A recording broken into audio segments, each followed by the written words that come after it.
buen día hermanos, ¿cómo están? Buen día a todos allí en sus casas. Una vez más volvemos a este formato de Iglesia en Casa, un domingo bastante particular. No queríamos hacerlo presencial porque justamente hoy es el día de las elecciones presidenciales aquí en Paraguay y no queríamos reunirnos y que algunos hermanos se ausenten por ese motivo, porque también es justificado. Entonces decidimos hacerlo, por este medio. Creo que aproximadamente hace un año fue la última vez que hicimos eso. Le dejo como tarea si nos pueden indicar allí ustedes cuándo fue la última vez que hicimos la iglesia en casa. Esta es una jornada y una iglesia en casa especial y no tampoco queremos nosotros dejar de estudiar la Biblia, de orar, y por sobre todo cuando hacemos la transmisión siempre instamos a todos los hermanos a conectarse, a estar juntos, así como la congregación física que solemos realizar. Así que hermanos, para encomendar a Dios esta mañana, que pueda ser provechoso para ustedes, para nosotros también aquí. Queremos y quiero orar, si por favor me pueden acompañar. Vamos a encomendar a Dios esta mañana. Tenemos mucho por qué orar hoy, así que oramos. Señor, te damos muchas gracias por esta mañana, este día que tú nos das, Señor. En tu misericordia, hoy podemos, Señor, estar vivos. Y por sobre todo, Señor, entender tu palabra, tus propósitos y estar reunidos, Señor, de esta manera, congregados como iglesia. Venimos, Señor, a cantarte, a oír tu palabra y también, Señor, para orar. Te pedimos tu bendición en esta mañana, en el nombre de Cristo Jesús. Amén. Muy bien, como lo había mencionado, esta reunión muy especial y lo realizamos en realidad de esta manera, por el tema principalmente de las elecciones presidenciales. Nosotros como cristianos tenemos responsabilidades con nuestro Señor, tenemos responsabilidades con la familia, en el trabajo, y también tenemos responsabilidad como ciudadanos. Tenemos nosotros que ejercer nuestro derecho, nuestras obligaciones, por sobre todas las cosas, ser responsables. Y lo que hoy nos trae aquí es justamente eso, es esta situación que nos toca vivir ahora como país. Así que los hermanos, que algunos probablemente ya han votado, otros se van a preparar para pasar después, pero en este momento apartamos nosotros para oír la palabra de Dios y para poder también orar, aprender más de Dios, y no que esta situación no nos desenfoque tampoco. Tenemos nosotros unos textos que queremos leer que nos da como cristiano un norte acerca de lo que es la autoridad.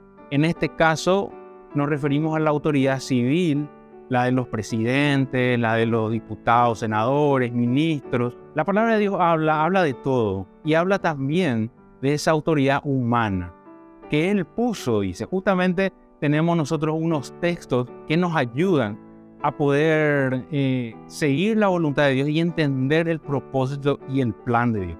Mucha gente, y en realidad en esta semana estuve escuchando la radio, estuve escuchando comentarios de cristianos, y lastimosamente me apena decirlo que muchos no saben cómo interpretar o cómo vivir esta situación de elección presidencial. Si el cristiano tiene que votar, si no, si ejerces tu fe en la persona cuando votás, o te adherís totalmente a lo que un partido dice. No, en realidad todas esas cosas muchas veces embarran un poquitito el verdadero sentido de todo, y lo da la palabra de Dios. Así que vamos a pasar ahora en este momento a una lectura bíblica de 3 textos que tenemos en la Biblia que hablan respecto a esto que estamos mencionando. Así que pasamos entonces a la lectura para que ustedes puedan seguirnos también ahí en sus casas. Preste atención a la lectura y luego vamos a estar pidiendo a Dios, orando al Señor por esta situación. Romanos 13, del 1 al 7. Sométase toda persona a las autoridades superiores, porque no hay autoridad sino de parte de Dios, y las que hay por Dios han sido establecidas. De modo que quien se opone a la autoridad, a lo establecido por Dios, resiste, y los que resisten acarrean condenación para sí mismos. Porque los magistrados no están para infundir temor al que hace el bien, sino al malo. ¿Quieres, pues, no temer la autoridad? Haz lo bueno y tendrás alabanza de ella, porque es servidor de Dios para tu bien. Pero si haces lo malo, teme, porque no en vano lleva la espada, pues es servidor de Dios, vengador para castigar al que hace lo malo. Por lo cual es necesario estarle sujetos, no solamente por razón del castigo, sino también por causa de la conciencia, pues para esto pagáis también los tributos, porque son servidores de Dios que atienden continuamente a esto mismo. Pagad a todos lo que debéis, al que tributo, tributo, al que impuesto, impuesto, al que respeto, respeto, al que honra, honra. 1 Timoteo 2, del 1 al 6. Exhorto ante todo a que se hagan rogativas, oraciones, peticiones y acciones de gracias por todos los hombres, por los reyes y por todos los que están en eminencia, para que vivamos quieta y reposadamente en toda piedad y honestidad. Porque esto es bueno y agradable delante de Dios nuestro Salvador, el cual quiere que todos los hombres sean salvos y vengan al conocimiento de la verdad. Porque hay un solo Dios y un solo mediador entre Dios y los hombres, Jesucristo hombre, el cual se dio a sí mismo en rescate por todos, de lo cual se dio testimonio a su debido tiempo. 1 Pedro 2, del 13 al 17. Por causa del Señor someteos a toda institución humana, ya sea al rey como a superior, ya a los gobernantes como por él enviados para castigo de los malhechores y alabanza de los que hacen bien. Porque esta es la voluntad de Dios, que haciendo bien hagáis callar la ignorancia de los hombres insensatos, como libres, pero no como los que tienen la libertad como pretexto para hacer lo malo, sino como siervos de Dios. Honrad a todos, amad a los hermanos, temed a Dios, honrad al Rey. Muy bien, ahí tenemos los textos bastante claros, mucho por hablar en realidad, pero creo que nos sirve mucho más hoy en día para tener un norte. Y como dice la palabra de Dios, nosotros tenemos que orar por todos los hombres y también por aquellos que están en eminencia, para que nosotros podamos vivir, dice, quieta y reposadamente, en santidad, en servicio al Señor. Así que es importante que nosotros primero confiemos en Dios, confiemos en su palabra y encomendemos al Señor. Oremos entonces por nuestras autoridades, que no son perfectos y que no lo serán. Sin embargo, nosotros podemos estar seguros que cuando oramos el Señor nos oye y su voluntad se cumple. Así que vamos a orar en este momento. Señor, una vez más, te damos gracias por este día. Te damos gracias, Señor, también por que te podemos conocer, porque podemos conocer tu palabra por sobre todo. Tu palabra, Señor, que nos da claridad, que nos da sabiduría, que nos da tranquilidad, Señor. En este momento queremos encomendar esta situación, este momento que estamos viviendo como país. Te pedimos, Señor, que tú estés guiando todo este proceso de votación, que no haya ningún tipo de accidentes, incidentes, que se pueda realizar todo en orden. Señor, en tus manos en realidad está todo. Tú permites, Señor, que las cosas ocurran. Nosotros no sabemos quién será el próximo presidente de Paraguay, ni las demás autoridades. No lo sabemos, Señor. Te pedimos que nos dé sabiduría para votar con mucha sabiduría, con mucha responsabilidad, Señor. Y por sobre todo venimos a orar hoy por ellos, Señor, por el presidente, por el futuro presidente, por el grupo que va a asumir el gobierno en este país, para que, Señor, tú puedas poner temor de ti, Señor. Que te puedan primeramente conocer, que hermanos puedan llevarle tu palabra, el evangelio de salvación. que ellos puedan, Señor, comprender y por sobre todo entender esa gran responsabilidad. Como dice tu palabra y el mismo Señor Jesucristo, no hay autoridad, Señor, mayor que la de Dios, y las autoridades humanas, Señor, tú las pones. Así que, Señor, te pedimos una vez más que tú estés guiando todo y que el próximo gobierno, este gobierno que se viene, en realidad pueda darnos esa libertad que hoy tenemos de predicar tu palabra, de vivir una vida santa, Señor, de hablar en cualquier lado y en público de tu palabra.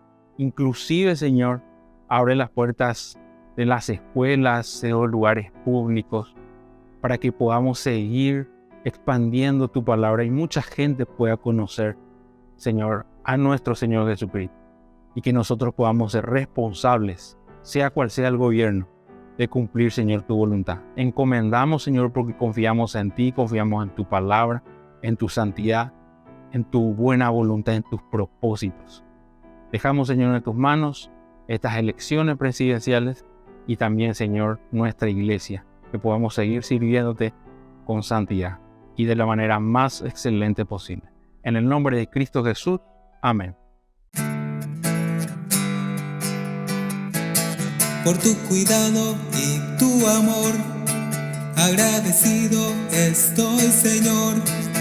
A tus pies traigo mi ofrenda de gratitud y alabanza. Ven, hermano, y cantemos, juntos diremos a una voz que nuestro Dios es grande y eterno. No hay más palabras, solo alabarle, sí. Gracias, Dios, por tu amor. Soy feliz alabándote. Gracias, Dios, por tu perdón. Solo a ti cantaré por la eternidad. Por tu cuidado y tu amor, agradecido estoy, Señor. A tus pies traigo mi ofrenda de gratitud y alabanza. Ven, hermano, y cantemos, juntos diremos a una voz que nuestro Dios es grande y eterno. No hay más palabras, solo alabarle, sí. Gracias, Dios, por tu amor. Soy feliz alabándote. Gracias, Dios, por tu perdón. Solo a ti cantaré por la eternidad. Gracias, Dios, por tu amor. Soy feliz alabándote. Gracias, Dios, por tu perdón. Solo a ti cantaré por la eternidad. Oh, oh, oh. Solo a ti cantaré por la eternidad. Solo a ti cantaré por la eternidad.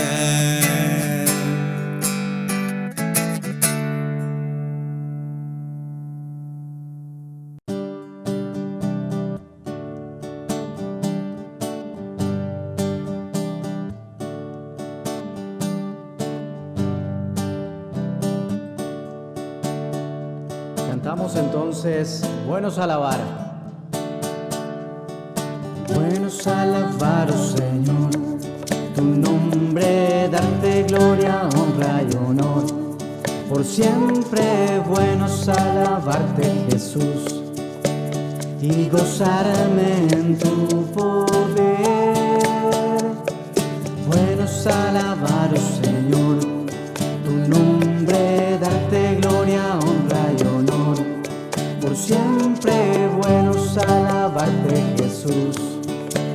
y gozarme en tu poder, porque grande eres tú, grandes son tus obras, porque grande eres tú, grande es tu amor, grande es tu gloria. Bueno es alabar, oh Señor, tu nombre, darte gloria, honra y honor. Por siempre bueno es alabarte, Jesús, y gozarme en tu poder, porque grande eres tú, grandes son tus obras, porque grande eres tú, grande es tu amor, grande es tu gloria, porque grande eres tú, grandes son tus obras, porque grande eres tú, grande es tu amor, grande es tu gloria. Bueno es alabarte, Señor. Muy bien, pasó el momento de alabanza. Siempre queremos cantar más. Hay veces no nos salen las canciones, a veces nos cuesta un poco. Pero bueno, siempre es bueno cantar. Eso dice la palabra de Dios. Y queremos también pasar a la parte del estudio. Nuestro anciano Víctor Ruiz Díaz nos trae nuevamente la palabra de Dios. Recuerden que estuvimos estudiando acerca de la muerte, acerca del estado intermedio. Y hoy, bueno, vamos a ver qué nos trae el tío Víctor. Así que traiga su Biblia, traiga sus apuntes, su cuadernito para anotar y preste atención. Deje de hacer, por favor, todo lo que está haciendo para que no haya distracción, y reúnan ahí a la familia para que podamos realmente sacar ese provecho de la palabra de Dios, ese banquete que hoy tenemos. Así que le damos la bienvenida también a Víctor y pasamos al estudio de esta mañana. Muy buenos días, hermanos. Espero que hayan votado, espero que estén en sus casas ya tranquilos como para escuchar todo el tema. Hoy domingo 30 de abril del año 2023. Vamos a estar estudiando, vamos a estar cerrando el tema que habíamos iniciado hace 4 semanas atrás. Y vamos a seguir hablando sobre el tema que no nos gusta escuchar, que es sobre la muerte. Pero hoy vamos a estudiar un poco más allá de lo que corresponde a la muerte o al inicio, ¿verdad? Antes que nada, vamos a hacer un pequeño resumen de lo que ya habíamos estudiado en las 3 clases anteriores, ¿verdad? Habíamos visto que la muerte es la separación del espíritu del cuerpo, que es lo que la Biblia enseña. También vimos que la muerte es abordada en la Biblia a veces como algo bueno y a veces como algo malo. Es algo bueno cuando los creyentes mueren. A Dios le agrada la muerte de los creyentes, pero sin embargo es algo malo cuando un incrédulo, cuando uno que no tiene a Cristo en su vida, muere, porque su destino es realmente lamentable. Dios no quiere que el hombre muera. Habíamos visto que la muerte no fue planeada por Dios. La muerte es consecuencia de la desobediencia, ¿verdad? Pero también habíamos visto que la muerte al fin y al cabo va a ser destruida. Va a terminar la muerte alguna vez en el futuro, más adelante. Vimos que la muerte en sí era el castigo por el pecado. Si nosotros no hubiéramos pecado, no íbamos a morir. Y cada pecado debería ser castigado, es lo que la Biblia nos enseña. La muerte es un enemigo del hombre, ¿verdad? Y también vimos que Dios no tiene parte con el pecado. Vamos a estar estudiando un poco más eso hoy, ¿verdad? Por ello, ningún pecador incrédulo queda sin castigo. Ningún pecado. Los pecadores creyentes, los que se entregaron a Cristo, no son castigados porque Cristo ya sufrió el castigo que se merecen los pecados del creyente. Sin embargo, como el incrédulo no acepta a Cristo, él sigue con la carga de sus propios pecados y tiene que pagarlos alguna vez. Cristo es el que libra del pecado a los que creen en Él y a los que le aceptan en su corazón. Desde la perspectiva cristiana también vimos de que la muerte en sí entonces no es algo malo, no es algo bueno, no se puede tomar como el castigo por el pecado, sino al contrario, la muerte para muchos, como Pablo, era la puerta de entrada directamente al cielo donde va a ver a su Señor, a su Creador. Y vimos también que el cuerpo de por sí necesita morir porque necesita ser revestido por un cuerpo inmortal, ¿verdad? Que va a estar por toda la eternidad. Ahora, el destino de ese cuerpo es lo que hay que analizar ahora. El destino del cuerpo, ¿verdad? Y el del espíritu, ¿verdad? El cuerpo vimos que iba a la tumba y se hacía polvo, pero el espíritu, ¿verdad? Va dependiendo de en la fe de la persona, si tiene o no tiene, si la puso en Cristo o no, y solamente en Cristo. Él es el único camino al Padre. Yo soy el camino, la verdad y la vida, dijo Jesucristo. Entonces, desde la perspectiva cristiana ya no se ve a la muerte como el castigo por el pecado, porque el castigo por el pecado fue pagado por Jesucristo, ¿verdad? Pero para el no cristiano, sí es una calamidad, ¿verdad? Pues él muere en sus pecados al no aceptar a Cristo como su Salvador personal. Y como muere en sus pecados, y la Biblia nos enseña, y eso lo estudiamos también, ningún pecado queda sin castigo, ¿verdad? Dios había dejado muy claro, ¿verdad?, que los hijos no van a pagar por los pecados de los padres, ni que los padres van a pagar los pecados de los hijos, ¿verdad? Sino que cada uno va a morir por su propio pecado. Y es una constante en las Escrituras, desde Génesis hasta Apocalipsis, que Dios aborrece y castiga el pecado. Entonces, también vimos, estamos haciendo un repaso, ¿verdad?, que después de la muerte, el hombre se halla consciente en el lugar donde esté, o en el infierno o en la presencia de Dios. La Biblia dice que los que son salvos van a un lugar de descanso llamado paraíso o seno de Abraham, que estaba en las partes más bajas de la tierra. Muchos creen en el centro de la tierra o en algún lugar en las partes más bajas de la tierra donde se puede estar. Y los no salvos van a un lugar de tormento, comúnmente llamado justamente el lugar de tormento o infierno, horno de fuego, ¿verdad? Que no es el lugar final de los muertos, ¿verdad? Nosotros le solemos llamar infierno al lugar final de los muertos, pero la Biblia usa la palabra infierno para un lugar temporal y usan la palabra lago de fuego para el lugar eterno de los no salvos o de los perdidos. Así que, pero para el estudio de hoy vamos a usar la palabra infierno, como es muy común, pensando ya en el castigo que va a ser eterno. Pero tenemos que saber que esa palabra es utilizada en la Biblia para referirse a un estado temporal. Pero nosotros hoy, por el estudio en sí, para no confundirnos, vamos a entender el infierno como un lugar eterno. Vimos que el Hades, o sea, en el Hades, que estaba dividido, eso vimos la semana pasada, en dos, podríamos llamarle dos esferas. Una esfera que estaba en un lado, que era el lugar de tormento, donde fue el rico, ¿se acuerdan? En la historia del rico y Lázaro. Y había otro lugar que se llamaba seno de Abraham, donde fue Lázaro, el pobre que se lamía las llagas. Los perros lamían sus llagas a la puerta del rico. Eso, cuando Cristo muere, baja y lleva al cielo.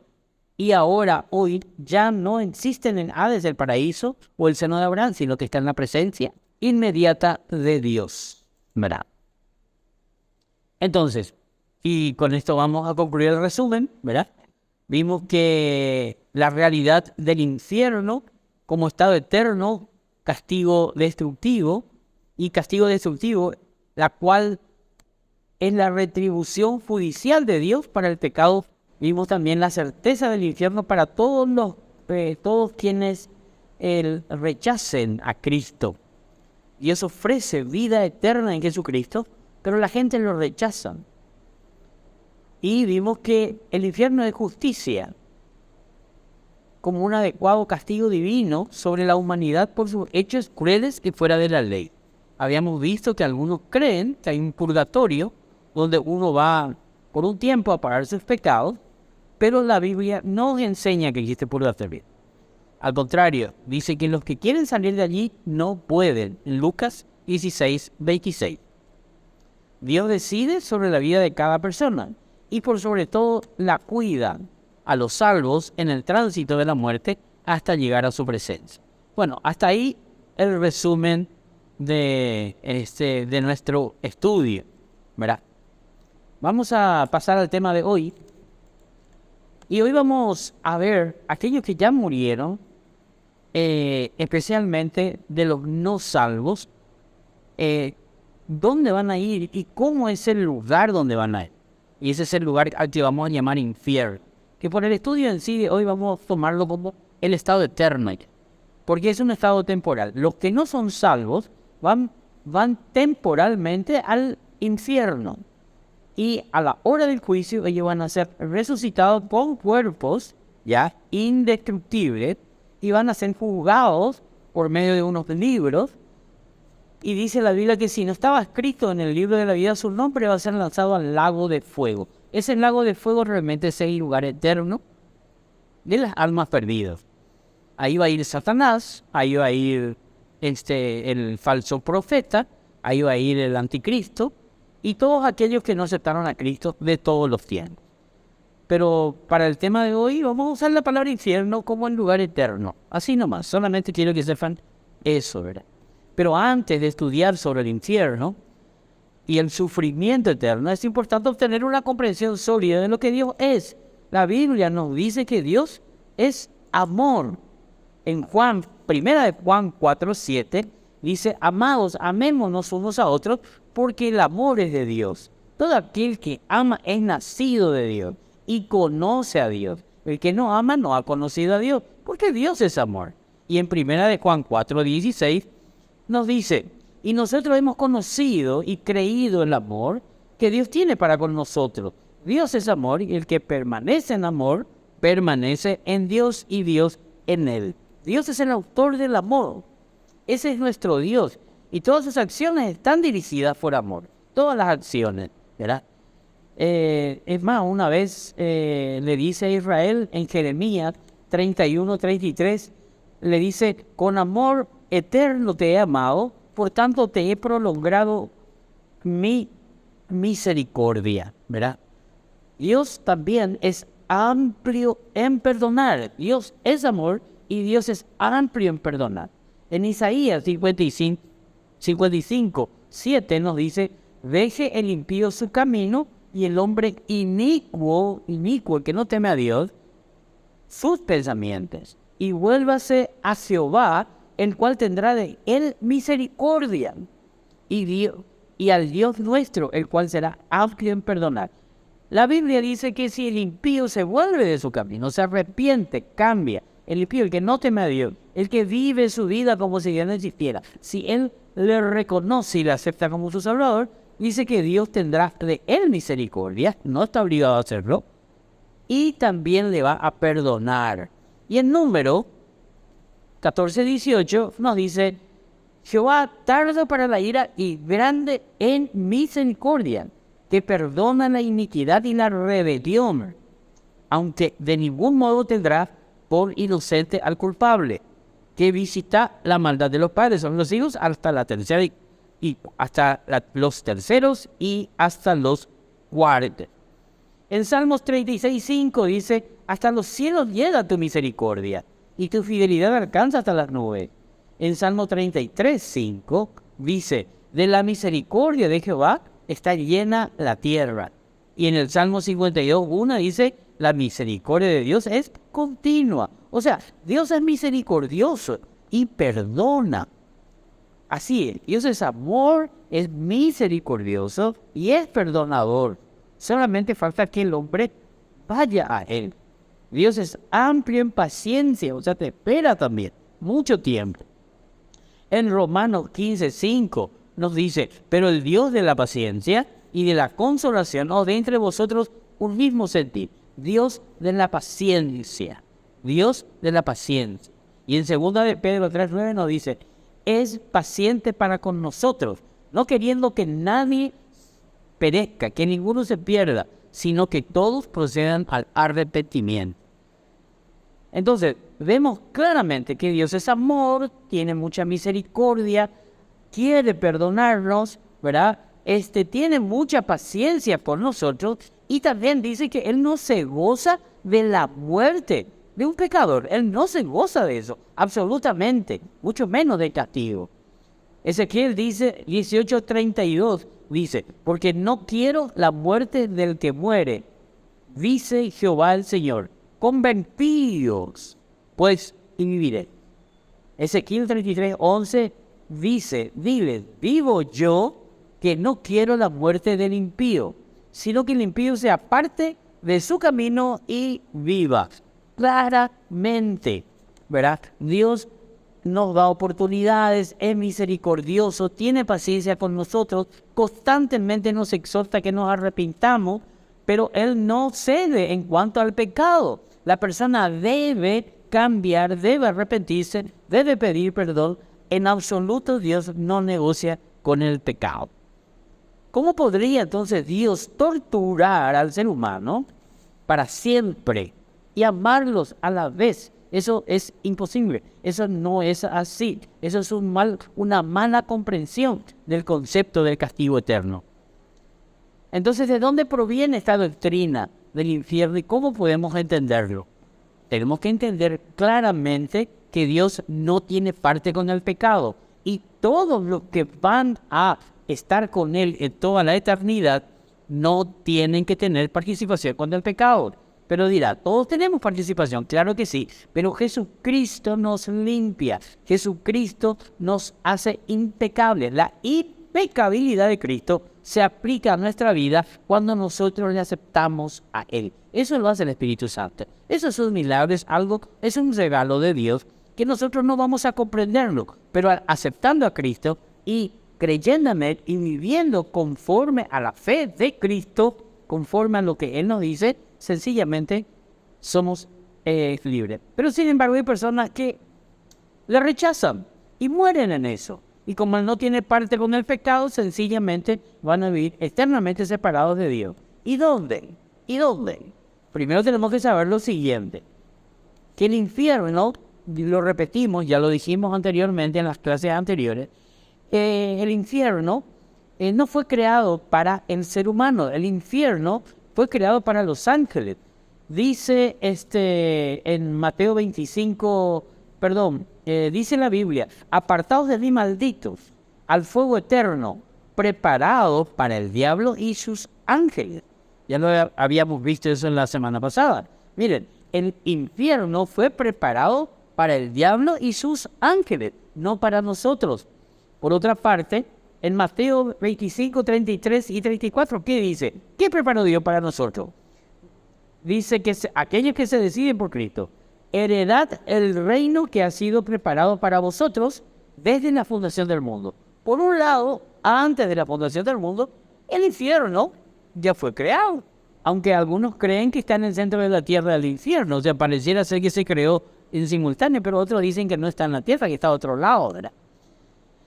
Pero lo que tenemos que saber, lo que somos salvos, es que Dios preparó un reino, dice, antes de la fundación del mundo, o mejor dicho, desde la fundación del mundo, ¿verdad? O sea, el reino fue preparado para las personas, el reino de Dios, el cielo, podríamos decir, lo que Él preparó para nosotros. Cosas que ojo no vio, dice la Biblia, ni oído yo. Eso es lo que Dios preparó para los seres humanos, cosas hermosas. No el infierno. El infierno no fue preparado para el propósito original, ¿verdad? Del infierno fue para Satanás y sus ángeles. Ahí iban a ser destruidos o iban a ser tenidos ellos alejados de Dios por cuanto no tienen parte con Dios y no se arrepienten. Pero toda aquella persona que no se arrepiente de sus pecados también van a estar con ellos y niegan el señorío de Cristo en su vida. Ellos van a ir al infierno también, aunque ese lugar no fue preparado para nosotros. Dice Primera de Juan 18:10, para todos aquellos que escuchan. Si decimos que no tenemos pecado, desde el 8 hasta el 10, si decimos que no tenemos pecado, nos engañamos a nosotros mismos y la verdad no está en nosotros. Si confesamos nuestros pecados, Él es fiel y justo para perdonar nuestros pecados y limpiarnos de toda maldad. Si decimos que no hemos pecado, le hacemos a Él mentiroso, a Dios. Dios dice que somos pecadores. Si yo digo, no, yo no peco, le estoy haciendo a Él mentiroso. Y su palabra no está en nosotros. Y la Biblia también dice ahí, en esa misma carta, capítulo 3, del 8 al 9, el que practica el pecado es del diablo, porque el diablo peca desde el principio. Para esto apareció el Hijo de Dios, para deshacer las obras del diablo. Y todo aquel que es nacido de Dios no practica el pecado, porque la simiente de Dios permanece en él y no puede pecar porque es nacido de Dios. Entonces, tenemos que saber que el infierno primero no fue creado para nosotros. ¿Y quién se va al infierno? Aquel que no reconoce que es pecador, y lo es porque Dios lo dice, y que no acepta a Cristo para que le lave de sus pecados, para que le limpie de los pecados que ha cometido. Entonces, como no tiene un Salvador, no tiene un Redentor, él va a tener que pagar por sus pecados. Que no es necesario, sencillamente porque Cristo ya lo ha pagado, ya ha pagado sus pecados. Él tiene que hacerse parte y aceptar por fe ese regalo que Dios le da. Ahora, ¿qué dice la Biblia? Y hoy vamos a estudiar un poco más profundamente de lo que es el infierno. La Biblia habla del infierno, habla muchísimo. Y hoy vamos a hablar de eso porque en la siguiente vamos a hablar del cielo. ¿Qué es el infierno según la Biblia? Es un lugar donde la gente sufre castigo. Sufre mucho, un castigo justo por sus pecados. El castigo es la imagen principal del infierno en la Biblia. En 2 Tesalonicenses, capítulo 1, 5 en adelante, dice lo siguiente: esto es demostración del justo juicio de Dios, para que seáis tenidos por dignos del reino de Dios, para lo cual asimismo padecéis, porque es justo delante de Dios pagar con tribulación a lo que os atribulan. Y a vosotros que sois atribulados, daros reposo con nosotros, cuando se manifieste el Señor Jesús desde el cielo con los ángeles de su poder, en llama de fuego, para dar retribución a los que no conocieron a Dios ni obedecen al Evangelio de nuestro Señor Jesucristo, los cuales sufrirán pena de eterna perdición, excluidos de la presencia del Señor y de la gloria de su poder, cuando venga en aquel día para ser glorificados en sus santos y admirados en todos los que creyeron, por cuanto nuestro testimonio ha sido creído entre vosotros. Por lo cual asimismo oramos siempre por vosotros, para que nuestro Dios os tenga por dignos de su llamamiento y cumpla todo propósito de bondad y obra de fe con su poder, para que en el nombre de nuestro Señor Jesucristo sea glorificado en vosotros y vosotros en Él, por la gracia de nuestro Dios y del Señor Jesucristo.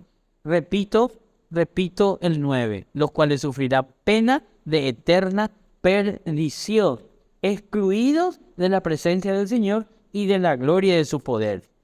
¿Quiénes son esos? Un versículo antes, versículo 8. Ni obedecen al Evangelio. No conocieron a Dios, ni obedecen al Evangelio de nuestro Señor Jesucristo. Tenemos lo mismo, algo parecido. Apocalipsis 20:10. Estamos viendo que el castigo es la imagen principal del infierno. Dice capítulo 20, versículo 10 de Apocalipsis.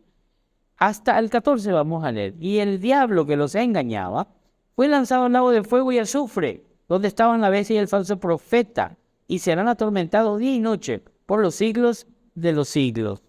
Y vio un gran trono blanco, y al que estaba sentado en él delante del cual huyeron la tierra y el cielo, y ningún lugar se encontró para ellos. Acá la Biblia nos está hablando de los eventos futuros, y nos está hablando del juicio final. Ese es el juicio final. Y vi a los muertos, grandes y pequeños, de pie ante Dios. Los muertos, no los vio, los muertos, los que están separados de Dios, los que murieron en separación o murieron en sus pecados, los que anduvieron por el camino ancho y no por el angosto, y vi a los muertos, grandes y pequeños, de pie ante Dios. Y los libros, miren que son muchos libros, fueron abiertos. Y otro libro, un libro, uno solo, el cual es el libro de la vida. Lo otro es el libro de los muertos. Y fueron juzgados los muertos por las cosas que estaban escritas en los libros, según sus obras. Y el mar entregó los muertos que habían en él, y la muerte y Hades entregaron los muertos que habían en ellos. Y fueron juzgados cada uno según sus obras, ¿verdad? Aquí podemos ver también de que en el Hades, la parte que se quedó y no subió al cielo, es el lugar de tormento, entregó a todos los muertos. Y dice, y la muerte y el Hades, o sea, el lugar en sí, la parte geográfica, ¿verdad? Del Hades fue lanzado al lago de fuego. Esta es la muerte segunda. Y el que no se halló escrito en el libro de la vida fue lanzado al lago de fuego. Y evidentemente ninguno fue hallado escrito, porque ellos fueron juzgados por los libros, la mayoría. Muchos son los que se pierden. Y hay un solo libro de la vida. Al final la justicia de Dios prevalecerá para castigar a los malvados y consolar a los creyentes perseguidos. Esto no es la voluntad de Dios, pero es necesario, por cuanto en la eternidad el pecado no es tolerado. Absolutamente. El infierno también tiene la imagen de destrucción y muerte, y juega un papel central también en la Biblia. Jesús, Juan, el apóstol Pablo lo enseñan. Dice en Mateo 7:13, entrad por la puerta estrecha, porque ancha es la puerta y espacioso el camino que lleva a la perdición. Ahí debería ser la destrucción. Y muchos son los que entran por ella, porque estrecha es la puerta y angosto el camino que lleva a la vida, y pocos son los que la hallan. Acá Jesucristo claramente muestra la puerta que te lleva a la perdición, el camino ancho. En Juan 3:16 nos dice, porque de tal manera amó Dios al mundo, que ha dado a su Hijo unigénito, para que todo aquel que en él cree no se destruya, no se pierda, mas tenga vida eterna. Apocalipsis 21:8 nos dice, pero los cobardes e incrédulos, los abominables y homicidas, los fornicarios y hechiceros, los idólatras y todos los mentirosos tendrán su parte en el lago que arde con fuego y azufre, que es la muerte segunda. En Romanos 6:23 dice que la paga del pecado es muerte, pero el regalo de Dios es vida eterna en Cristo Jesús. La vida eterna está en Cristo. Ahí hay que aceptarle. Segunda Tesalonicenses 1:9 dice, los cuales sufrirán pena de eterna perdición, excluidos de la presencia del Señor y de la gloria de su poder. Claramente la Biblia nos habla de que el infierno tiene una imagen de destrucción también. Tiene una imagen de castigo, tiene otra imagen de destrucción, ¿verdad? Y muerte, y también tiene una imagen de destierro, que vas a estar alejado de Dios, ¿verdad? Por eso es importante pensar todo lo que hemos leído, ¿verdad? Excluido. Segunda Tesalonicenses 1:9 nuevamente, donde nos dice excluido de la presencia del Señor.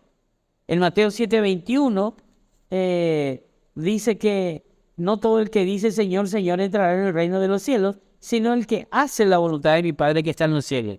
Muchos me dirán en aquel día, Señor, no profetizamos en tu nombre, y en tu nombre echamos fuera demonios, y en tu nombre hicimos muchos milagros. Entonces les declararé, nunca os conocí, apartados de mí, hacedores de maldad. Estos son los religiosos, los que creen que por hacer cosas se van a ir al cielo. No.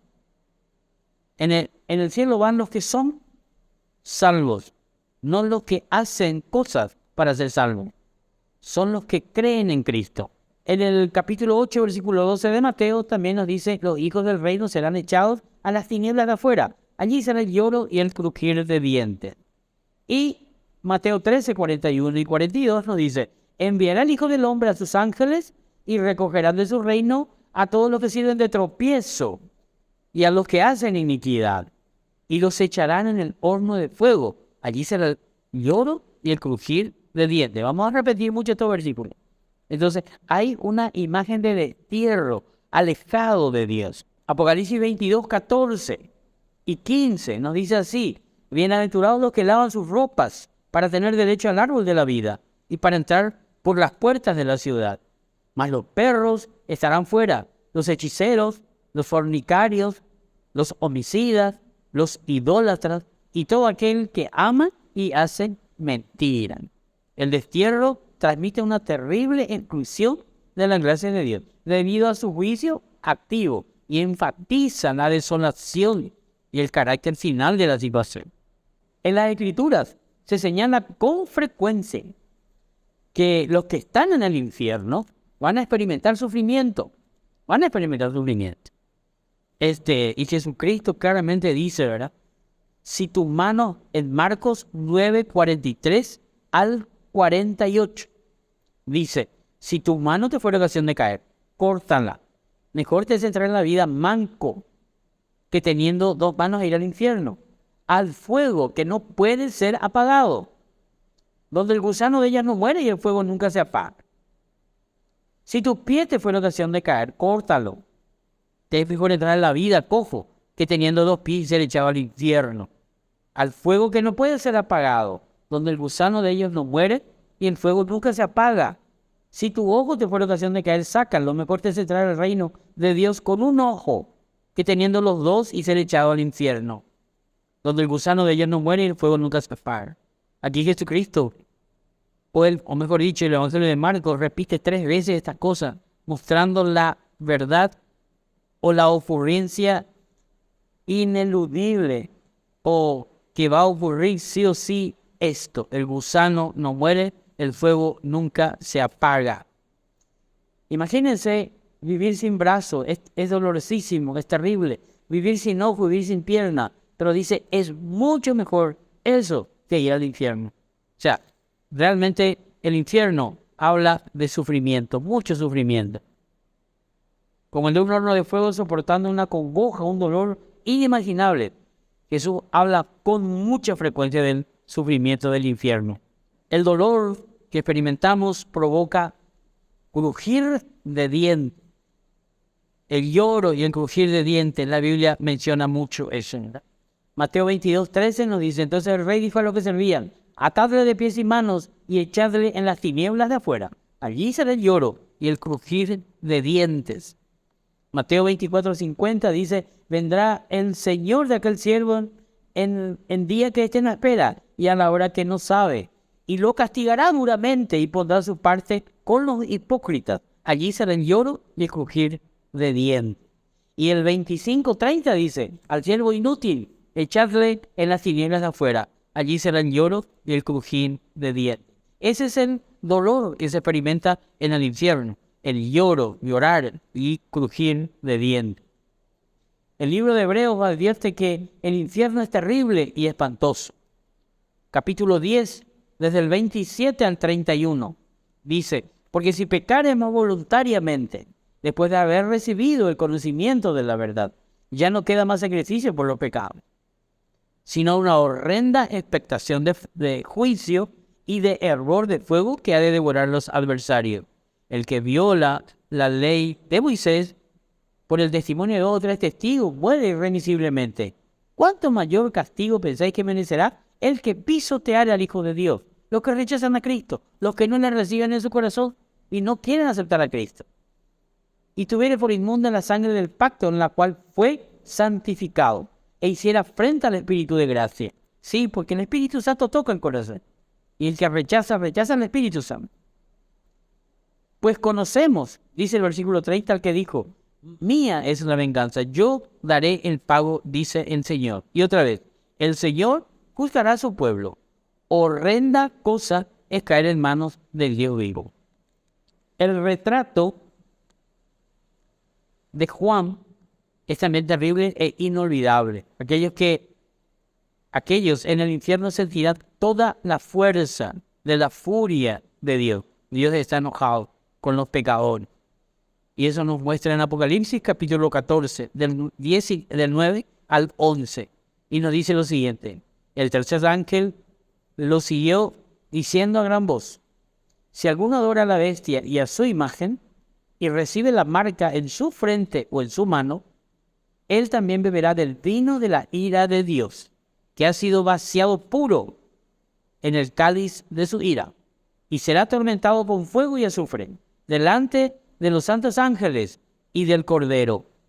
Y el humo de su tormento sube por los siglos de los siglos, y no tienen reposo de día ni de noche los que adoran a la bestia y a su imagen. Nadie que reciba la marca y nadie que reciba la marca de su nombre. Serán atormentados día y noche por los siglos de los siglos. Es un sufrimiento eterno. Aquellos que rechazan, y en este caso los que reciben, los que están en la tribulación, los que reciben la marca de la bestia. Dice en Apocalipsis 20:10, el diablo que los engañaba fue lanzado en el lago de fuego y azufre, donde estaban la bestia y el falso profeta, y serán atormentados día y noche por los siglos de los siglos. Este sufrimiento es consciente. Es consciente. Por eso estas imágenes bíblicas.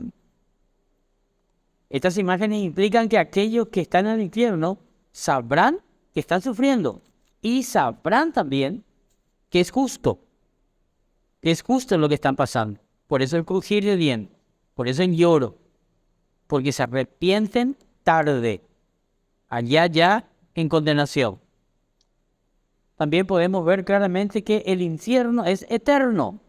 Lo decimos, aunque ya lo hemos leído varias veces, lo decimos. ¿Por qué? Porque hay una enseñanza bíblica, una enseñanza de ciertas sectas, ¿verdad?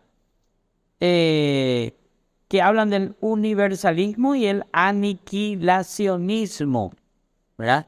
Esa es la postura que afirma que al final todos van a ser salvos. Los pecadores, los que no recibieron a Cristo van a ser salvos, ¿verdad? El aniquilacionismo, también conocido como inmortalidad condicional o condicionalismo, sostiene que los malvados van a sufrir un tiempo nomás por los pecados en el infierno, parecido al purgatorio, cuando hayan pagado su deuda. Y Dios dice que cuando paguen toda su deuda, los va a exterminar y ya no van a existir más. Eso no es enseñanza bíblica, es enseñanza de secta. No se basan en las Escrituras. No estamos leyendo la Biblia claramente. Nosotros no podemos aceptar ni el universalismo ni el aniquilacionismo, debido a la clara enseñanza de las Escrituras, ¿verdad? La Biblia dice en Daniel, ¿verdad? 12:2, lo que dice, y muchos de los que duermen en el polvo de la tierra serán despertados en el Antiguo Testamento, unos para vida eterna y otros para vergüenza y confusión perpetua. Eso se puede entender como perdición eterna. Jesús mismo apela al Antiguo Testamento en el capítulo 66, versículos 22 y 24 de Isaías, cuando advierte a sus oyentes que el infierno involucra un fuego que no se apagará, en un lugar donde el gusano de ellos no muere y el fuego nunca se apaga. Lo acabamos de leer.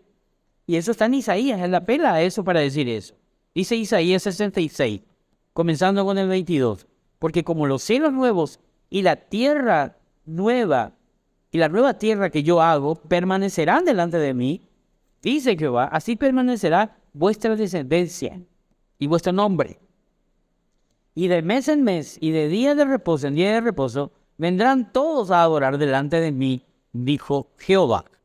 Y saldrán y verán los cadáveres de los hombres que se rebelaron contra mí, porque su gusano nunca morirá, ni su fuego se apagará, y serán abominables a todo hombre. Eso está en Isaías capítulo 66. Jesucristo, sencillamente, en Marcos, que acabamos de leer, se refirió a este párrafo. El pasaje más famoso sobre el infierno, ¿verdad? Jesús equipara el destino final de los seres humanos inconversos con el fuego eterno.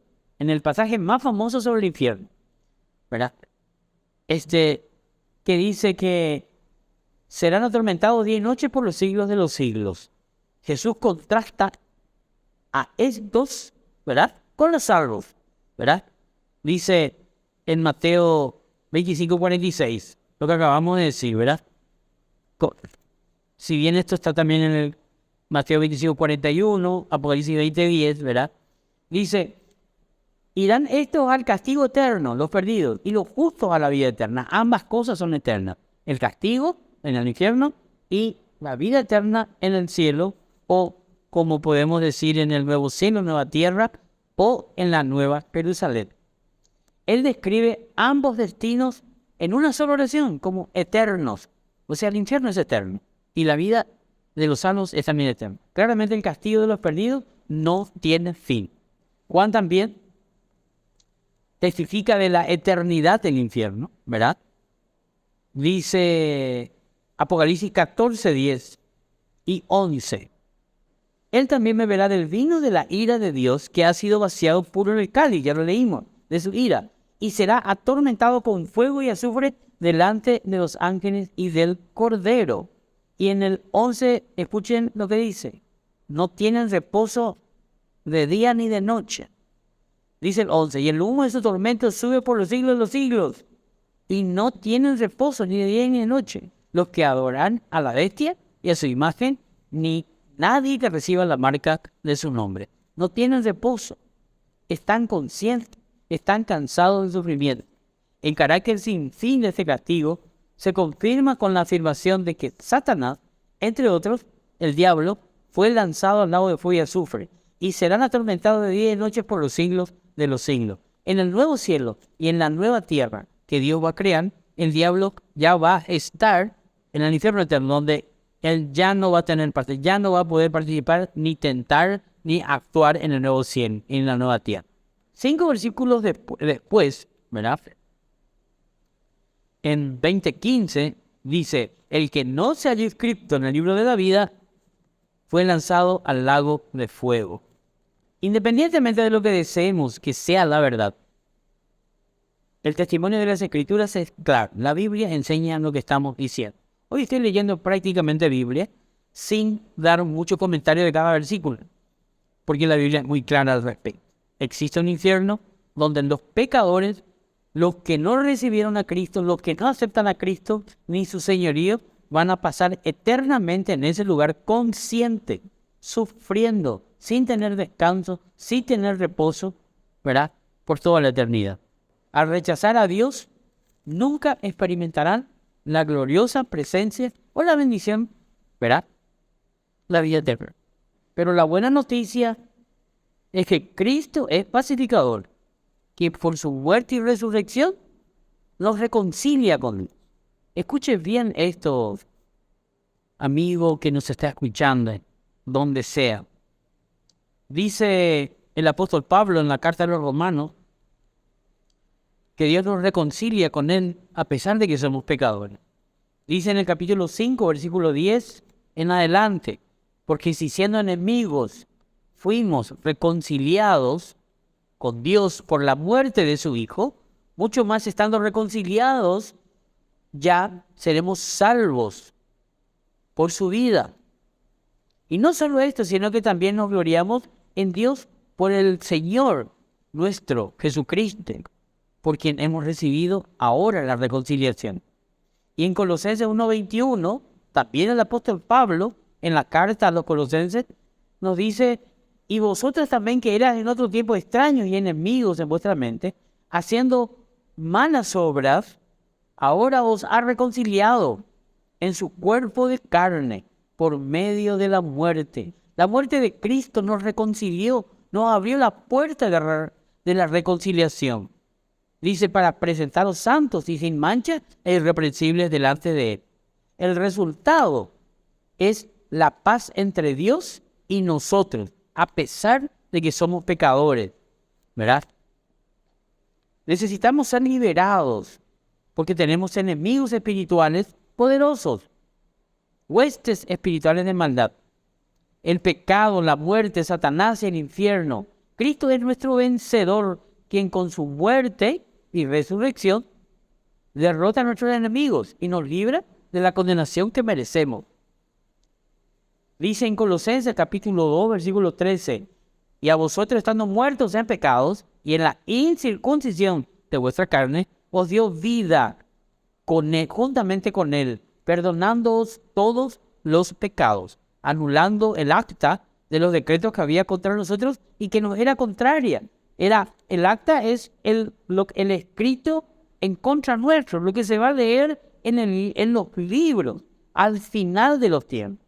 Eso es un acta. En esos libros está escrito todo lo que hicimos y es contra nosotros. Y Él dice que anula ese acta. No era contraria, quitándola del medio y clavándola en la cruz. Ahí está, en la cruz. Despojando a los principados y las potestades y los exhibió públicamente, triunfando sobre ellos en la cruz. En Hebreos dice algo parecido. Así que por cuanto los hijos participaron de carne y sangre, Él también participó de lo mismo, para destruir por medio de la muerte al que tenía el imperio de la muerte, esto es al diablo, y librar a los que todos, por el temor a la muerte, estaban durante toda la vida sujetos a servidumbre. Como resultado de lo que Cristo hizo, hay una victoria verdadera en la vida cristiana. Pero ¿quiénes van a tener esa victoria? Los que reciben a Cristo. Los que reciben a Cristo. Sin recibir a Cristo no hay salvación. Acepte a Cristo ahora, amigo, que no está escuchando. Reciba a Cristo. Dios le ama, no quiere que vaya al infierno. Y usted es pecador. Necesita ser lavado, limpiado. Necesita que esa lista de pecado que es contrario a su vida eterna y que está escrita en los libros sea anulada. Para eso usted tiene que recibir a Cristo. ¿Quiere hacerlo? Dígale así: Señor, reconozco que soy pecador y te necesito. Ahí donde está, cierre los ojos y díganle a Cristo que entre en su vida: reconozco que soy pecador y te necesito. Reconozco que merezco ser condenado en el infierno, pero te pido perdón. Te pido perdón por todos mis pecados y te acepto como mi Salvador y Señor. Te ruego que entres en mi corazón y hagas de mí una nueva criatura. Gracias, Señor, por entrar en mi vida. En el nombre de Jesús. Amén. Si usted ha hecho esta oración, la oración no le salva ni decir esas palabras. Lo importante es la intención que tenga su corazón ahí en el ser y que desea hacer. La Biblia denuncia al pecador, pero también anuncia salvación. Denuncia al pecado, denuncia a Satanás, denuncia a todos lo que está contrario a nosotros, pero anuncia y proclama la salvación que está en Cristo. Acéptele de corazón y si no lo hizo, hágalo. Escuche de vuelta este mensaje y recíbalo en su corazón. Amén. Muy bien. Una vez más, le damos gracias al tío Víctor por el estudio, por el tiempo de estudio, de investigación. Y que ahora nosotros volver a repasar, aprender esta clase, este estudio y sacar también las aplicaciones para nuestra vida. Eso es bueno que siempre lo hagamos enseguida, que tomemos nota antes de olvidarnos. Así que estamos terminando entonces con esto, esta emisión de la Iglesia en Casa. Hago un aviso: la semana que viene tenemos y celebramos la Cena del Señor. Deberíamos haberlo hecho hoy, pero pasamos una semana. Así que instamos a los hermanos a que puedan meditar en la semana, preparar algo para compartir, oraciones. Y vamos a cantar nuevamente, pero sí ya presencialmente, el siguiente domingo en la Cena del Señor a las 9 de la mañana en las instalaciones del CEDI. Así que una vez más les doy gracias y como siempre decimos, que tenga un muy buen día y buen provecho.